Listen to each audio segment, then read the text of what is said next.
Our tax system is a cornerstone of our society. If we don't have confidence in those who take our money for tax, then we're really in trouble as a country.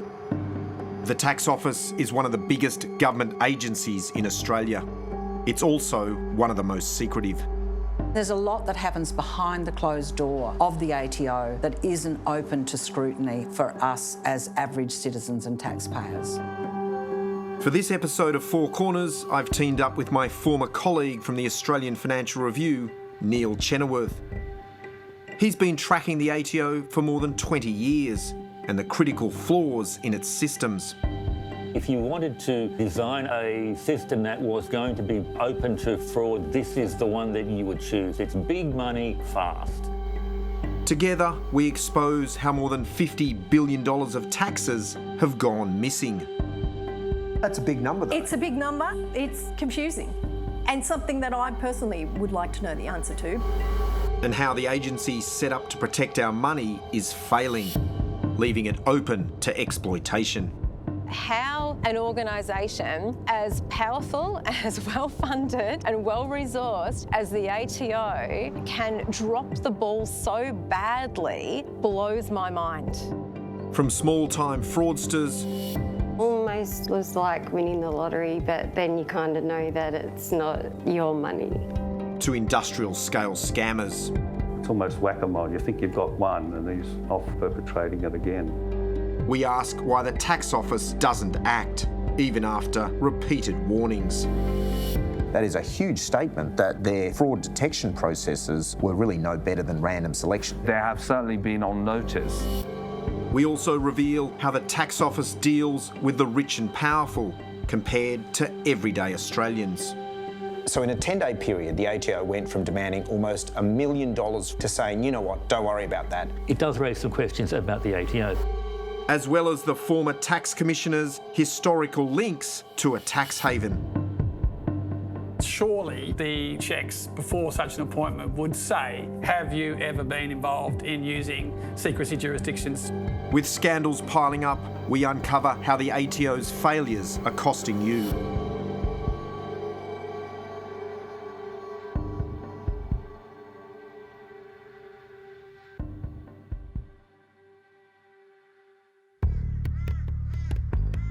The Australian Taxation Office is under scrutiny for paying out fake GST claims to scammers.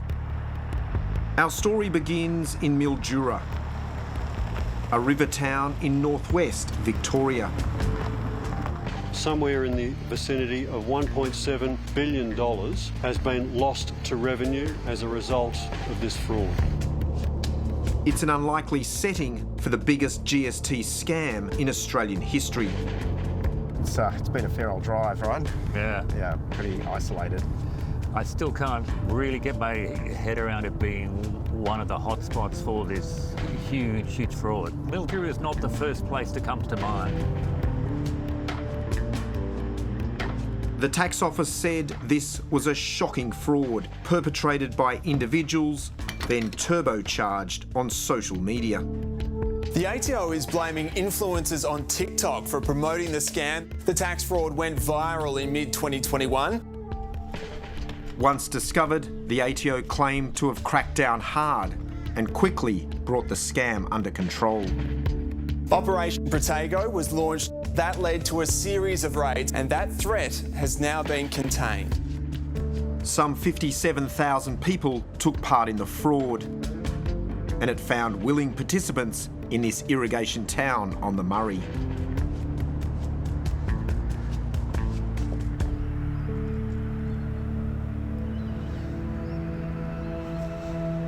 Mildura as a town is a beautiful place. It's a place of contrast.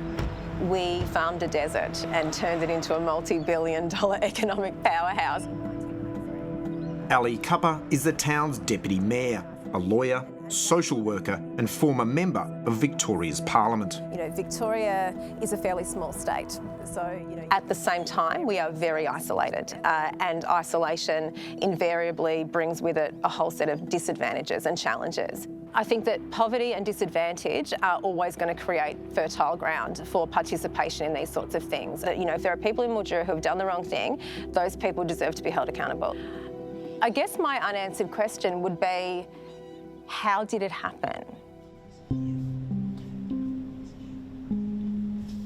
So tell us, how did this GST scam actually work? It just takes 3 steps. The first step is that you have to come up with an imaginary business that you would like to run. I mean, it could be a restaurant, it could be a hairdresser, it might be a dog grooming business. You then link this fictional business to an Australian business number and ABNs. Step 2 is you then go to the MyGov site, access the ATO and link that ABN to the GST system. So that's registering for GST, is it? Absolutely. From that point on, it's all easy. So the third step is the really important one. This is how you get the money. Absolutely. You can do the whole process just on your phone. It'll take about 120 seconds. 2 minutes. 2 minutes and you're there. So there are just 3 key numbers that you have to get right. And the first number is, how much sales have you had? The second number is, how much GST have you collected for the ATO? Third number, this is the big one, how much GST does the ATO owe you? Well, look, it's cost me 200 grand to set up my business here, my restaurant or my hairdressing business.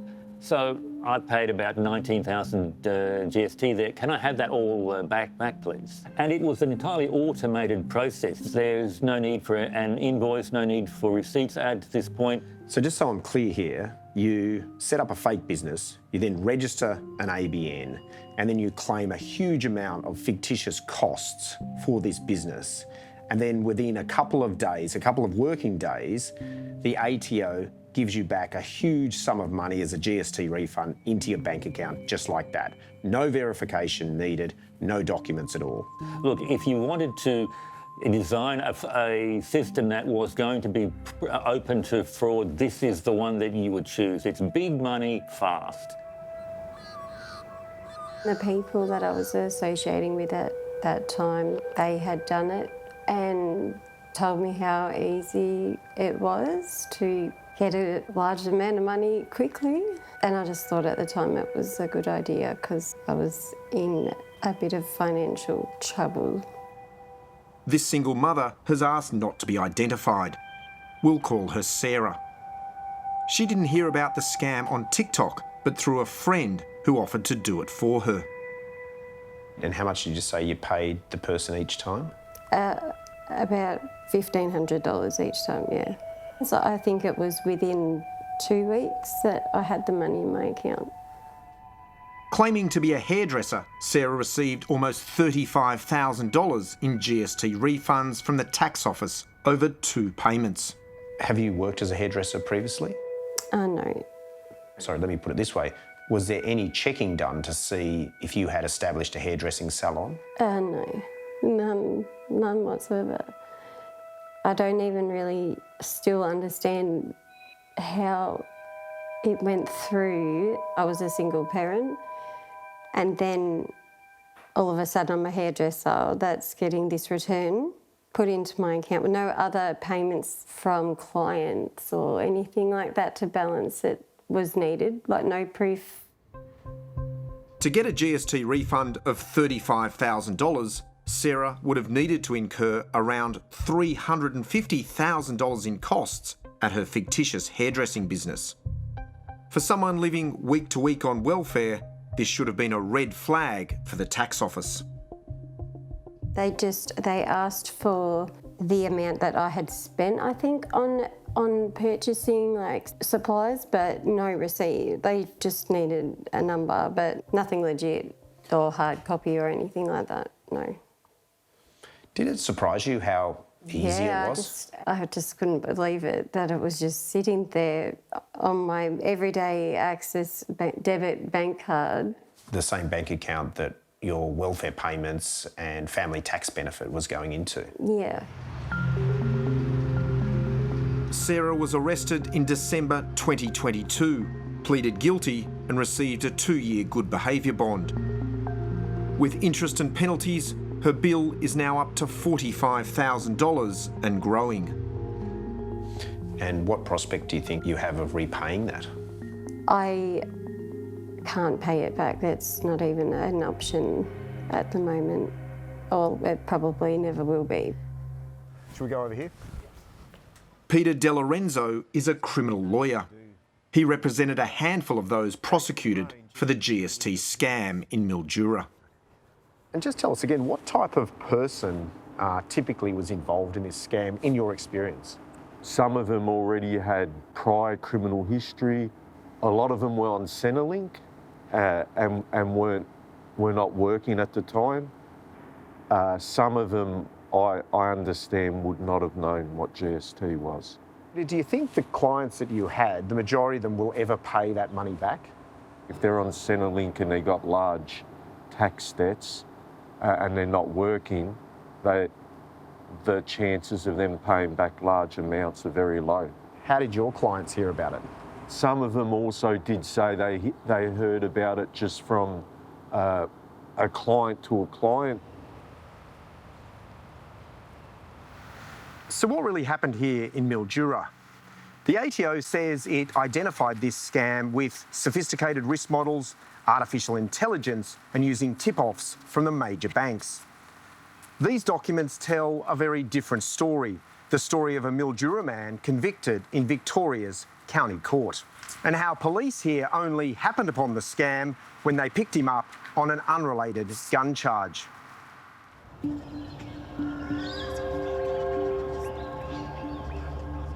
So Angus, how did you go in the court? Yeah, pretty well actually. Look, what the documents show is that Mildura police pick up this guy called Lyndon Phillips, and they very quickly find evidence of a GST scam having searched his phone. So that's the sort of jumping off point here. In August 2021, Lyndon Phillips gets out of jail, having spent years inside.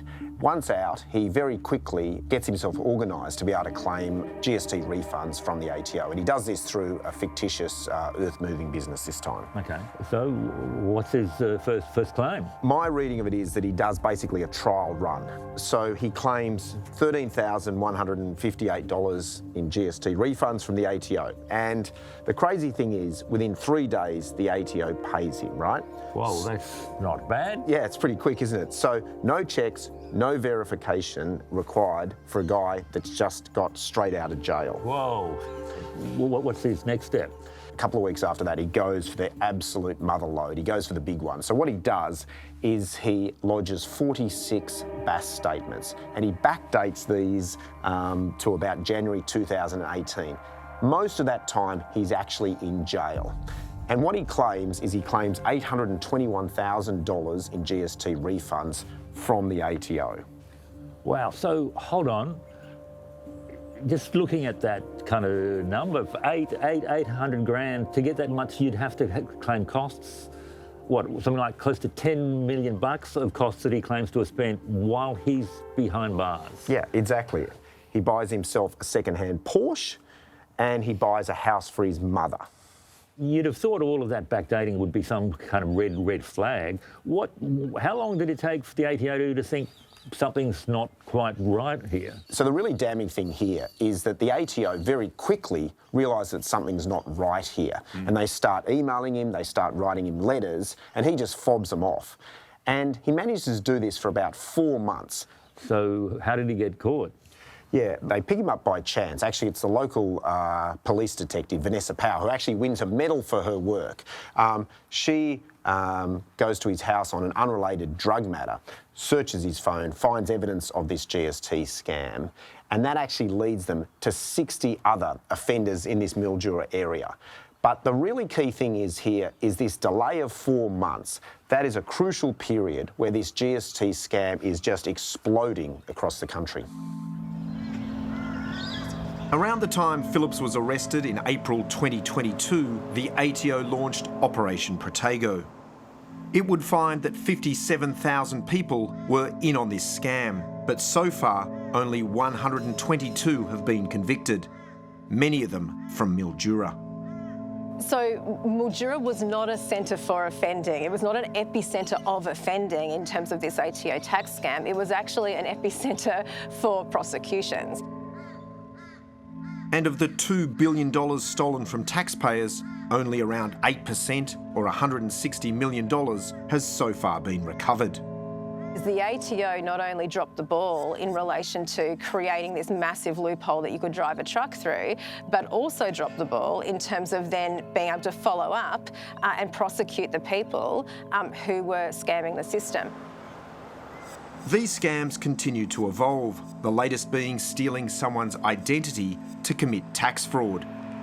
The ATO says it's tightened up its systems, but you still don't need any verification to get a GST refund.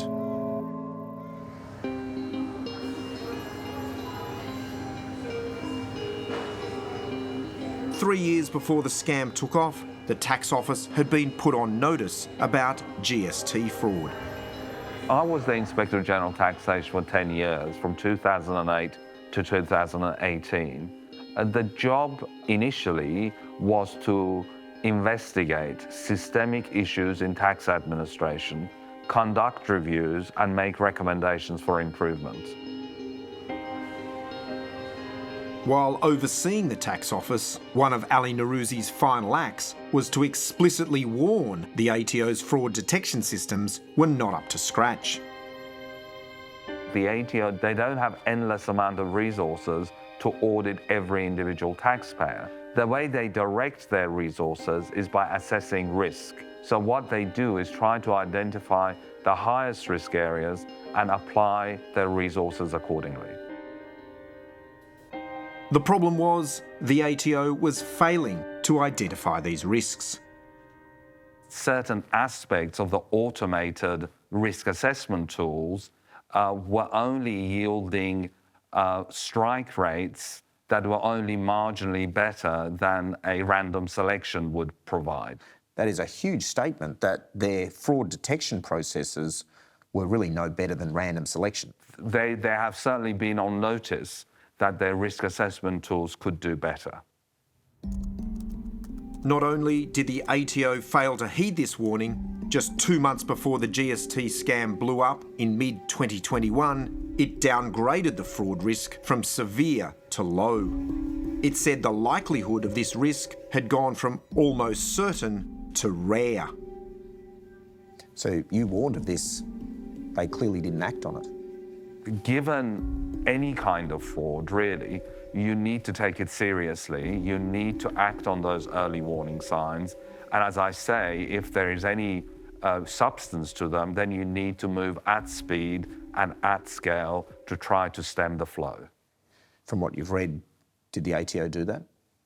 Well, it seems to me as if they could have acted earlier, and they probably, could have taken stronger action earlier. The ATO said it had strengthened its controls, and evidence of a business is now required before an ABN is issued. It said new, sophisticated GST risk models had been significantly upgraded, and that fraudsters should be on notice. While the ATO claimed victory over the small players, it's fighting a losing battle with the big end of town. And these fraudsters aren't claiming tens of thousands of dollars in GST refunds, they're claiming tens of millions. Every year, sophisticated corporate scams like these cost you, the taxpayer, $1.4 billion. We're on our way to see Stephen Hathaway, a liquidator who's been funded by the ATO to chase a wave of GST frauds. Frauds will flourish if they believe that nobody's going to catch them. This one, the guys are so damn persistent. His target is Nahi Ghazal, who claimed to be a wealthy Sydney property developer. Ghazal was already in the sights of the ATO over a construction scam. It used fake invoices to claim GST refunds for building projects which either didn't exist or had been completed by other developers. It never had any legitimacy. There's nothing in it that ever demonstrates any act of commerce or enterprise. It didn't create anything. It didn't manufacture anything. It didn't even provide anyone a service. The whole set of transactions, completely and utterly made up, fraudulent, had no basis. Despite this, Ghazal and his associates managed to squeeze more than $21 million out of the tax office in GST refunds. By September 2023, the ATO had issued Ghazal with a $44 million tax bill, including penalty interest. Once the money is released by the ATO into this sort of deception, it's very difficult to get back. Now we can reveal, while the ATO was chasing him for that money, it failed to detect he was using a new string of companies to continue scamming the tax office. It's almost whack-a-mole. You think you've got one and he's off perpetrating it again. Our investigation started and it unravelled into a larger and larger GST fraud. That he's been the mastermind behind the creation, the maintenance of it and the milking of it. Using fake directors, it's alleged Ghazal set up new companies with the help of relative strangers while ultimately controlling the money. So in this particular fraud, we've got taxi drivers, we've got young mechanics in their mid-20s. It's sometimes difficult until after the event, when you see the bank statements and see where the money's moving, that these things can get exposed. Stephen Hathaway has connected Ghazal to an additional 22 companies, which he says fraudulently claimed another $25 million in GST refunds. Once again, Ghazal was pretending to be a property developer. There was not a building enterprise. Not one bag of nails was bought from Bunnings. There was no items ever spent on any building material.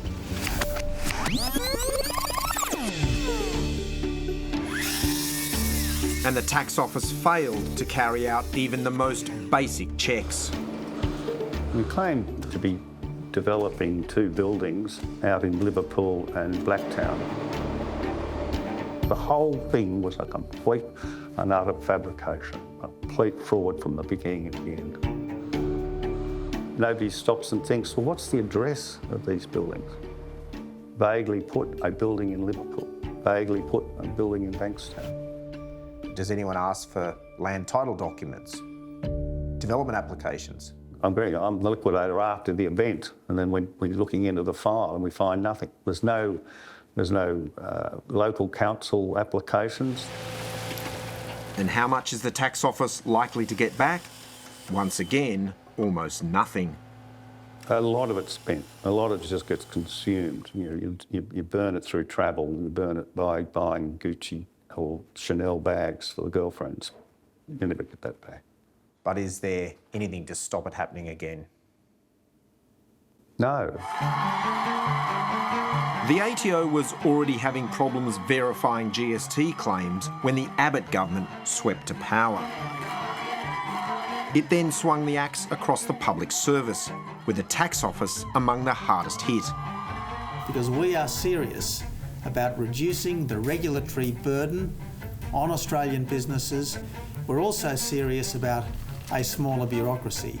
Over 6 years, those cuts saw 1,000 people, half the staff in the division responsible for GST, lose their jobs. I'm not sure that the ATO have ever recovered from that sort of drain of knowledge and drain of skill sets. The people there work really hard and diligently, but there just needs to be more of them. And there needs to be more regard to getting out there in the field and making those inquiries. The ATO says GST fraud is not widespread, and the majority of businesses are doing the right thing. It says while there have been changes in staffing and business lines over time, the ATO continues to deliver robust compliance outcomes.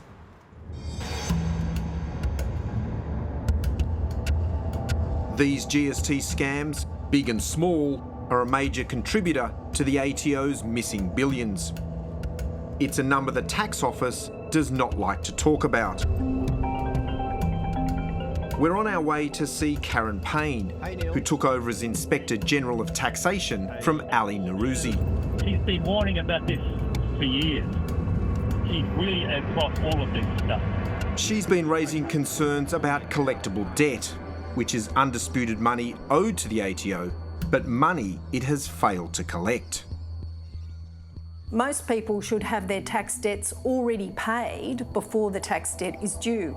But when you look back through the ATO's annual reports, you could see these increasing levels of debt. So I think around the time we were looking, it was about $34 billion. I think it's now up around $50 billion. That number's now grown to $53 billion. Money that could go towards hospitals, roads and schools. Just to get this clear in my head, there's $50 billion of tax that hasn't been collected. That's a big number. It's a big number, and if you bring that number back into the revenue, then that means hopefully less taxes that everybody else has to pay. Because it's in all of our interests that the debts get collected. But the longer this debt is outstanding, the less chance we have of ever recovering it. The ATO's own data shows that once a debt is 12 months or older, then just 2% of the outstanding amount is typically collected. As Inspector General in 2021, Karen Payne flagged collectible debt as a major problem. The large percentage of the debts that were due were in fact owned by a very small number of taxpayers, or they're related to a small number of taxpayer accounts. So you'd kind of think it's a small number of people you need to be chasing. Once again, there is little indication the tax office took this advice. I think once they've locked into a particular view, it's very difficult to establish, even if you present the evidence to them and say, but here, look what I've found, look at this, it's very difficult for them to see a different point of view. The ATO likes to blame this increase in uncollected tax on COVID, but its own annual reports show the explosion began 2 years before the pandemic. Over the last 6 years, this figure has more than doubled. And the biggest part of this increase, $21 billion, comes from activity statements, which include the GST, an area rife with fraud. The fact that it keeps rising is troubling. So it's fundamental, I think, that we've got good administration of the tax system, because the integrity of the tax system is fundamentally important to all of us. It pays for all of the services that we benefit from.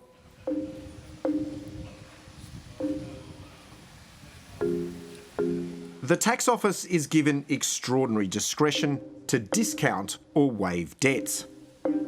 Last year it made 301 confidential settlements, writing off $880 million. Just how the ATO uses these powers to make settlements is never disclosed to the public or the Parliament. But there's one settlement we can tell you about. You just never get to see behind the veil with the tax secrecy, right? Well, yeah, you would never see the personal tax affairs of the PM. Although in this case there is a bit of history.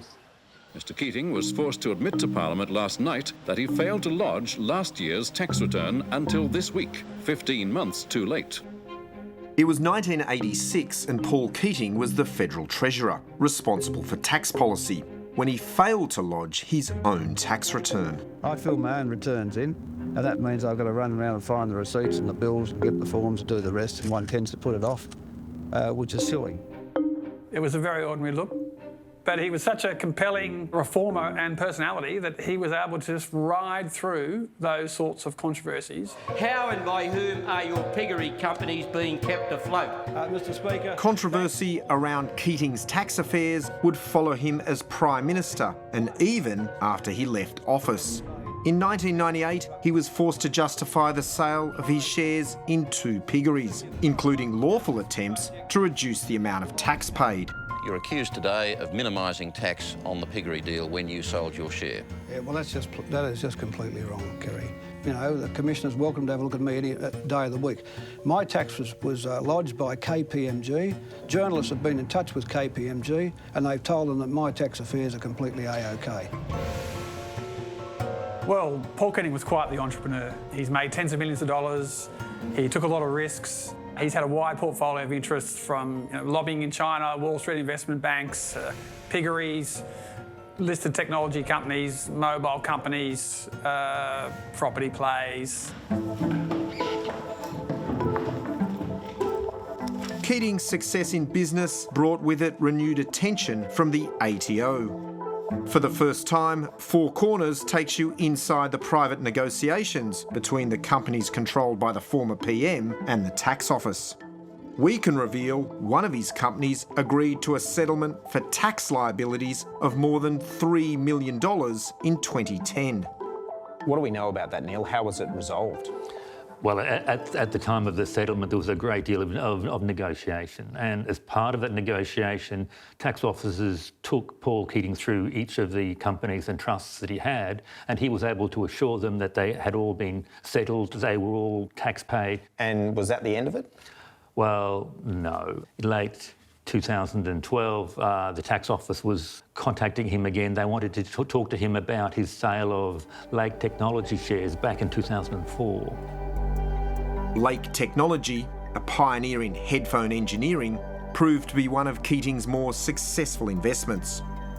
His company's initial $11,000 outlay grew to be worth more than $2 million, attracting a hefty tax bill when it sold the shares. Well, Paul Keating famously loved his classical music, and the founder of Lake Technologies went to see him and with his headphones to show off the technology using the Dolby system of how you could listen to music and it would be beautiful using the technology that Lake had.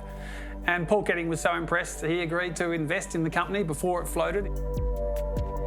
Four Corners has learnt in 2012 the ATO discovered Keating's company had not paid $446,000 in tax from the sale of the Lake Technology shares.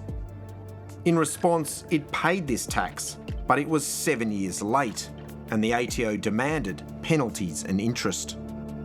He protested vigorously. He said this was an inadvertent mistake and an honest mistake. He really thought that the tax had been paid. Yeah, it says here that it was a busy time for the former Prime Minister and that the transaction had faded inadvertently from the consciousness of PJK. And how long did the dispute go on for?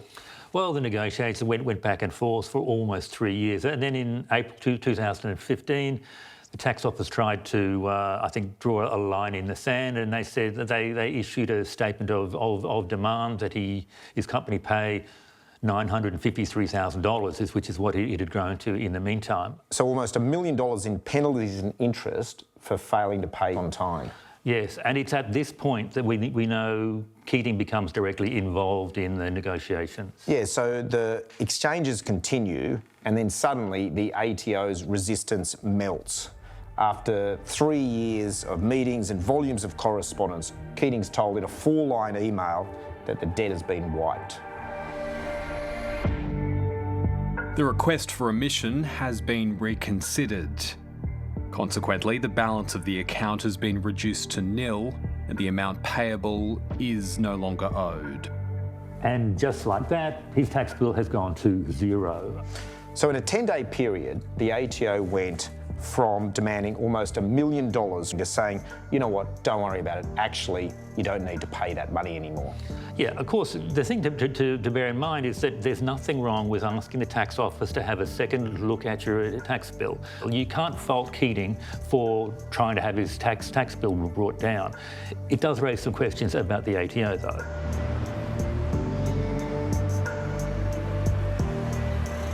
For most taxpayers, formally challenging a ruling like this would require going to court. The ATO told us inadvertently overlooking payment was generally not grounds for cancelling interest and penalties, although it depended on individual circumstances. It said charges like these were designed to encourage the timely payment of tax, so those who paid late were not given an unfair advantage. Paul Keating declined to be interviewed and did not respond to a request for comment. Senator Barbara Pocock has been a staunch campaigner for tax office transparency. She's regularly clashed with the ATO over what she sees as its convenient use of secrecy provisions to shut down scrutiny. This goes to the question of fairness in our tax system. I don't know the detail of that example, but I think it's a failure of our system that such a significant change can occur without any public accountability. And the average taxpayer who has no access to that kind of arrangement, I think would listen to the facts of that case and want to know, be assured that the right thing had been done here, the fair thing had been done. Do you think there's a danger that She has concerns around the use of confidential settlements. I certainly have questions in my mind about the fairness of the actual operation inside confidential settlements. They aren't on the public record, and I think there needs to be more transparency about what's going on. It's hard to understand the tax office's failings today without looking at the man who was in charge for 11 years. Please welcome Chris Jordan to the podium. The architect of the modern ATO is Chris Jordan. Before he stepped down in 2024, he took a victory lap at the National Press Club. We've successfully charted a massive program of transformation. We've cut red tape and we've modernised our administration of the tax system as part of the digital revolution to make tax just happen. What Jordan didn't say was the flip side to this digital revolution was opening the door wider to fraud. There's a tension if you're collecting revenue between wanting to make it very easy for a taxpayer and on the other hand you've got responsibilities on behalf of all taxpayers and the government to ensure that you're managing risks. In my view, my personal view, is the tax office were leaning too much into let's make it easy for taxpayers to use the system. This push to make the system more user-friendly was Jordan's focus when he joined the tax office in 2013. I was the first outsider to ever run the tax office. It was considered quite radical when former Treasurer Wayne Swan appointed me, not just because, as he said, who better to run the tax office than a 6'6" ex-copper. Well, I also think it was the fact I was not a career public servant. He took the ATO to another level. He was very good at bringing in fresh expertise, fresh pair of eyes into the ATO. In many ways, Jordan's past made him an ideal candidate for the top job.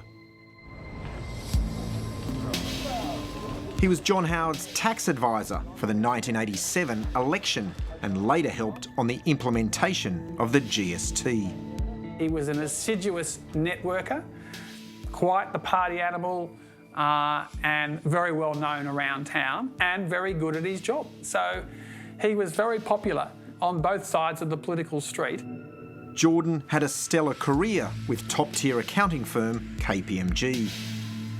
He became chairman of KPMG in New South Wales around 2000 and on the Board of Taxation, advising the government, and he served on that for many years and then was plucked from that role in 2012 and into the top job at the ATO.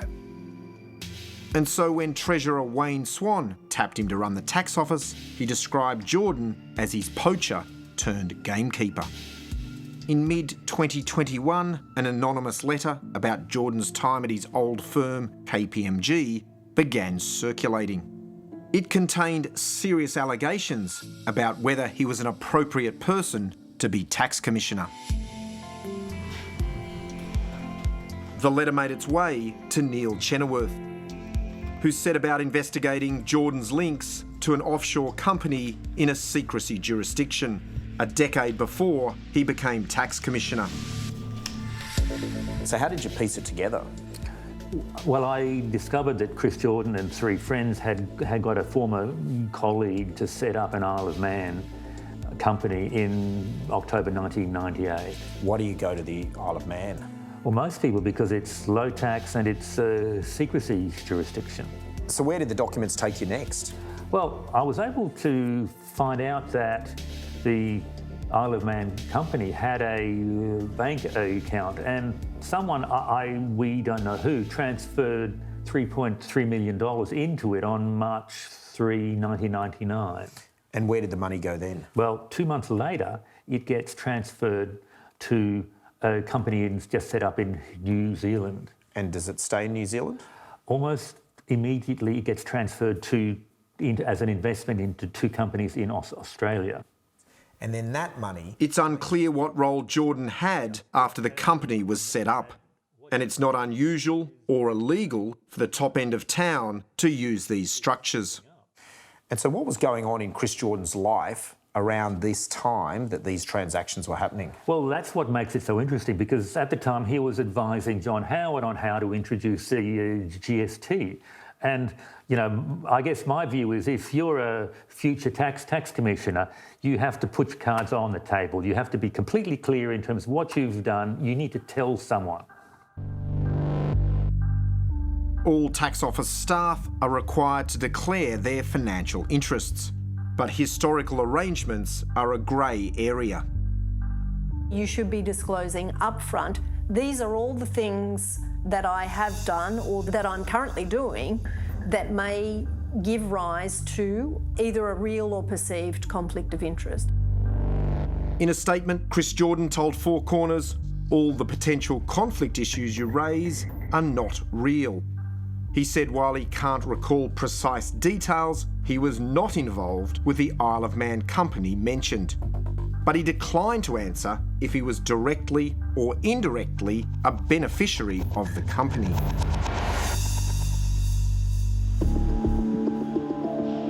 From billion-dollar scams to secretive settlements, the failings of the tax office are piling up. But any chance of reforming the ATO is made harder by how highly it rates itself.